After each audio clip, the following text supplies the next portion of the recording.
Welcome to the Foss Files, where curiosity dictates the path to enlightenment, as we like to say. We're curious people wanting to enlighten ourselves and hopefully some of you out there with some of the things that we come across and some of our opinions and our thoughts on situations. So today we're going to talk about nuclear power. Yeah, absolutely. Yeah, so hopefully we have a couple episodes on this one. We'll kind of trying first to answer the question of why nuclear power, like kind of making the case for it, you could say, right? Right, yeah. So first off, we are pro-nuclear power. Correct. We will probably spend some time maybe diving in on some of the negative implications and maybe some of the bad things about nuclear power. Absolutely. I can tell you right off the bat, nuclear power does have a carbon footprint. Correct, yeah, absolutely. But nowhere to the level, obviously, as coal and fossil fuels. Well, right, yeah.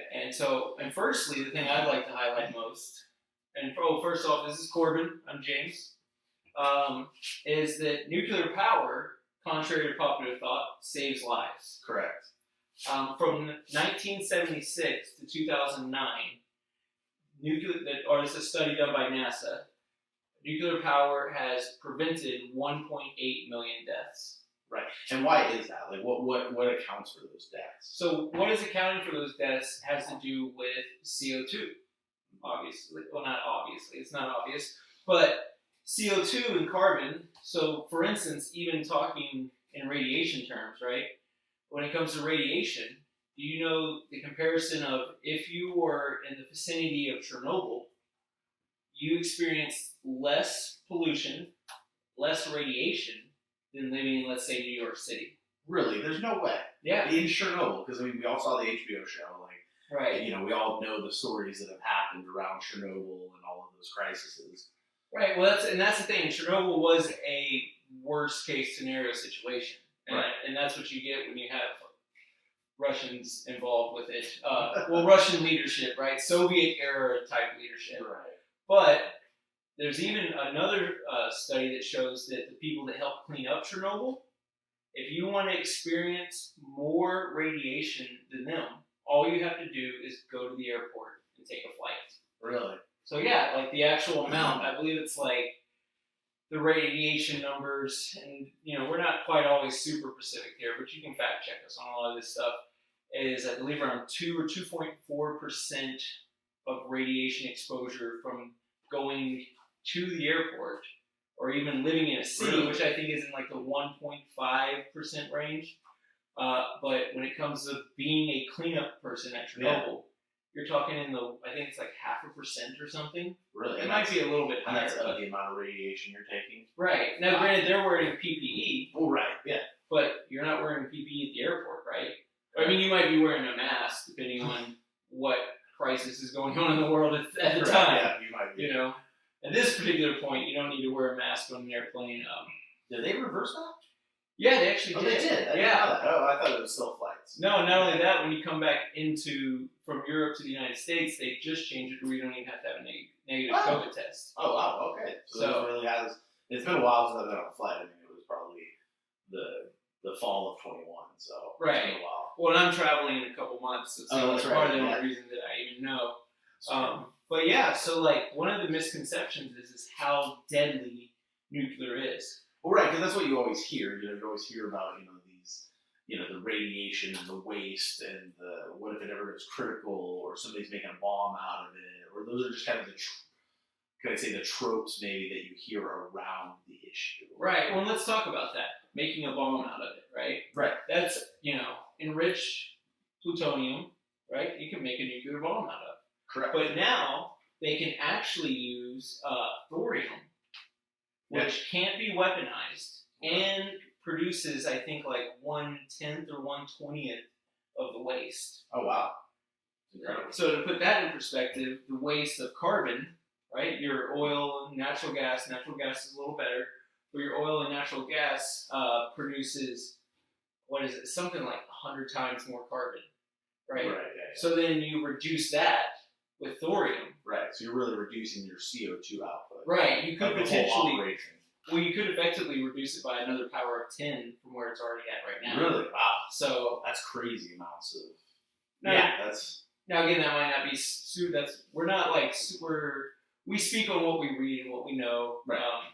And we can source a lot of things we're saying. We try and source them as we talk. Yeah. But this is just we're just curious, so we're just talking, and we're just trying to be enlightened about the things that we know and the things we found out. Right. And one thing we found out is that nuclear power is actually much safer.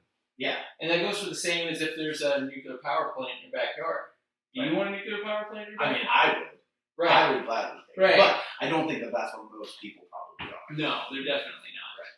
So I think we kind of came across this kind of juxtaposition, right, between two different countries. So you want to talk about that a little bit? Yeah, let's talk about that. So there's two countries that are very serious about getting away from fossil fuels. Right. Well, at least their PR is very Right, serious they talk about it getting away from fossil fuels. Well, one country that has done that is France. France is the majority of their energy. Some comes from hydro, some does come from fossil fuels. But if you put, which people don't always, if you put nuclear power in the clean energy category, which it should be, like it's not as clean as solar. Wind, I still feel is debatable because those blades are made from polymers from oil, so you still need to have fossil fuels to make it, and then the energy to make it. But France is 88% dirty energy, and 93% clean energy. Right. And I know those add up to a little over 101%, but those are rounded numbers, right? Right. Yeah. Because there's going to be divisional fractions in there, or there will be different amounts of time. Like the energy outputs if they take a nuclear power plant offline for 2 days, you have to have a peaker plant come into that, and then that gets really tough in a long, broad scale to determine the exact percentage. Exactly. So, like Germany, on the other hand, well, one part of Germany's overall carbon footprint is you had Eastern and Western Germany. Everybody knows this, right? The Soviet Union was in control of Western Germany, and then Germany became unified again.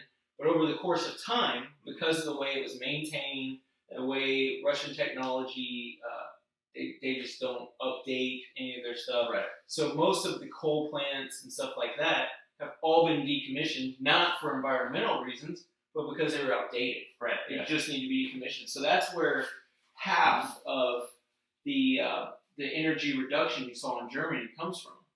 But Germany is actually 54% dirty technology. And they're actually worse now than they were a decade ago, right?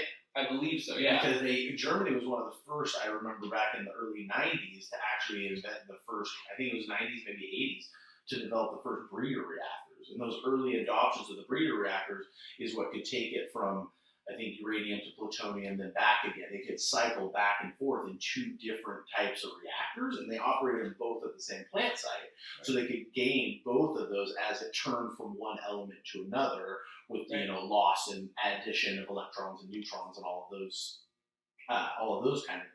Which those are all being decommissioned now. But those are all pretty much done or in process of being phased out.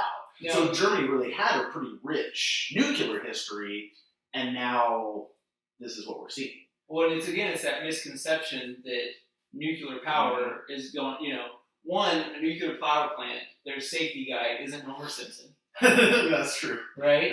That's not the safety guy. And two, it's much more automated technology now. Correct. And you should be happy about that. Yeah. Because it's the human error, right? Chernobyl, human error. Yeah. And also thinking they can just maximize output infinitely. But which is not a good idea. Especially when you're dealing with something like a nuclear. Right. Well, and even what they were doing, like you were saying, they were recycling plutonium to the uranium or vice versa. Exactly and we'll deal with this in a later episode, but you don't even need to do that anymore. Right. You can use depleted uranium, you can use nuclear waste, and you can use thorium now, which all can't be enriched to be a weapon either. Yeah. So it's a whole new system. I think Kentucky, not only do they have good bourbon, right? But they have one of the largest nuclear waste facilities in the country. I think it was. Yeah. Besides, then are they still building that one down in New Mexico? The one or Arizona or whatever it is? The one that's supposed to be underneath the mountain? Or they were going to just dump all the nuclear waste under the mountain? But then when people think, when they think there's nuclear waste in the ground, Right. Yes, but this isn't like, this stuff is contained, you know? It is. And when you really look at how it all works, anyways, I digress. Right. I mean, but in that safety factor, there is some legitimate risks. Like, that is the legitimate side. Right. Is there are legitimate risks in the hundreds of years to come that these early reactors will have had these casks or these coffins of enriched uranium or depleted uranium, whatever you want to call it, whatever that waste metal that's coming out, and they will still have to be there and be marked in the ground and maintained over a huge span of time that you can't always guarantee their safety. You don't know what an earthquake, or even, I mean, let's be honest, these are going to outlive most likely the country that is the United States of America. Yeah, that material will be in the ground longer than we will be here, at least as we know ourselves today. Right. But the good thing about that, though, is technological innovation. Correct, absolutely. And just like I was saying, some of that waste, and we'll go into some stuff, breaking that down with some different companies and some stuff some R&D stuff that's coming out for, what is it, Gen 4 reactors? It is Gen 4. Gen 4 reactors that are going to change that whole scope of how to deal with that. I think really when you're looking at that reason of the why, right, the reason of the why on the nuclear power side of things, I think for me, you look at a stat on your returned investment capital, so energy, the amount of energy output on your invested capital, and that's an all-in capital. When we're talking about these figures and these numbers, that is accounting for the concrete, the rebar, the all-in of how much it actually takes to produce energy. And when you look at that, the values are pretty staggering. So we have a value right now where if you look at what we're talking about, right, nuclear power, right, it's valued at a 70 return on invested capital, right, or EROI. Right. When you look at the best. So hang on, hold that up. So if you're fact checking us on this, it sounded like you said ERY. Oh, sorry. So EROI. EROI. Yes. Energy return on investment. Yes, and that's all in. Again, like I said, that's not just amount of dollars and cents. That's the amount of energy it took to make all of the material of that plant or that process or however for how much output it's giving. Gotcha. Okay. So then the next portion we look at is, okay, well, let's go look to hydro, right? Because hydro to me is a fantastic technology. It's world leader, right? Yes, I would love to say let's build hydro dams all over the world, right? But you can't do that because physically, in a lot of locations, they don't have access. They don't live like we do in the Pacific Northwest with giant water. Yeah. I mean, we've got water all over the place. Well, the main plant is, what is it? Squamish Falls, I think it is. So you got Squamish, you've got John Day, you've got them all up and down the Columbia River. Right, and they're actually some of those aren't even dammed, right? Like Squamish isn't actually dammed. It's just using the natural water flow. Yes. And it's maximizing it and using that to create energy. I mean, you've got the old historical places like Hoover and different dams like that on these big mammoth rivers that are coming across. So what kind of EROI does hydro have? So those are going to give you hydro technology. So those are going to give you a 2 to 105 on your EROI. So those you can see because I mean those things are mammoth places, but they stick around forever, right? And we've been using Hoover for however many years now, and it's still pumping out electricity. So then that would put oil is what, like half that? I wish. So really? Oil in the form of natural gas, right? Which is one of the best forms of burning oil, right? It has the lowest CO2 footprint, right, of coal and gas, and that is a 20. Oh, really? A 20 on your ERI. And now if you look to a coal, because coal they have actually put some money. Coal's cheap. It's cheap, and we have systems for it, so that's got to be close. 35. 35. So not even, what is that? Not even a quarter. Not even a quarter of nuclear. It's basically half of nuclear. Right? You mean hydro? No, nuclear. Nuclear was 70. Hydro nuclear was 70. Okay, well you hadn't said that yet. Sorry, so nuclear was 70, right? Okay. So that's kind of what we're talking about today, right? Is nuclear. So the nuclear is 70. It's only surpassed by hydro, which is a 205. It's up in that stratosphere, right? But even if you look at our current renewables that we use, they're pretty far down there. I mean, if you look to solar, you're looking at a 10 on your return investment. And my assumption is that's going to get into a lot of remaking of the glass and all of those. A lot of those are pretty big components of the process, Right. and they don't last a long time. Right. Right? Whereas like, a dam or even a nuclear facility can last 40, 50, 60 years if maintained and updated Right. and all of those kind of Well, the maintenance cost is less on those types of things. Correct. Once Yes. you have it built. Correct. Exactly. And even if you look at a wind is sitting there right next to coal. Right. And that, again, I think gets to your point of, the cost of the turbines and the cost of blade replacements, Well, things not like just that though. It's what you're also talking about in that investment. It's also the energy return, It's the energy return, how much it goes into processing those components. Well, and so I don't know if people realize. So, like, let's say it's a perfect world, right? Yeah. Which it obviously is not. Right. But let's say it's a perfect world. Technology for wind, technology for solar, battery storage, everything else is just ramping up, and it's just there's no hiccups. At best, 35 years. Right. 35 years gets us to that zero carbon footprint, and all the metrics are showing that we need huge carbon reduction way before then. Well, Right? and not only that too, but most of those metrics are all on direct replacement. So that's the amount of energy needed today. Right. So in 35 years, the amount of energy needed is not going to be what it is today. Right. Because we have seen it since 1900. It has gone up pretty exponentially, and especially as more countries move into that kind of second phase, right? Right. Where you see massive population growth in India and China, where these people are no longer, these people are moving into more of that middle class-ish kind of lifestyle. Right. They're wanting those technologies and smartphones. Well, they're all of those populating things. urban areas that have greater grid output, greater energy. Well, in like California, right? Mm-hmm. So what a lot of people don't realize too is, so if you take the battery storage capabilities, right? So because wind, it's not always windy. Mm-hmm. Solar, it's not always sunny. Now solar, you can still get something on a cloudy day, right? UV. On a dead wind day, you get nothing. Correct. Right? Yeah. But their ability to store it, if we took all the storage capabilities, including every car battery, right, in the state of California, and they had to run solely on what they could store, the state of California could run for 23 minutes. So how do we offset that? Right. What we do with fossil fuels is how we've been doing. That's how we do it now. Yep.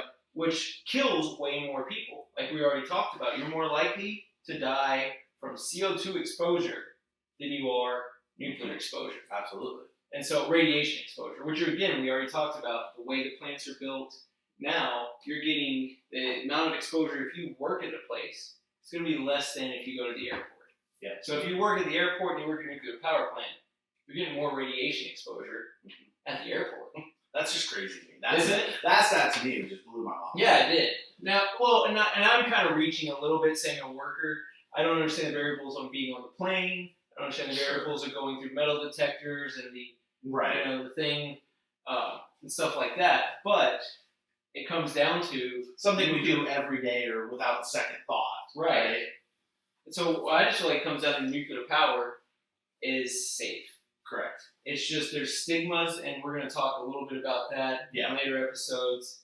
And we're going to pick apart. I know I mentioned Chernobyl a little bit, but what we don't seem to grasp is we don't have the time, right? If the climate change models are right, and so far they're very wrong, because it's much worse at this point than what a lot of them are projecting, right?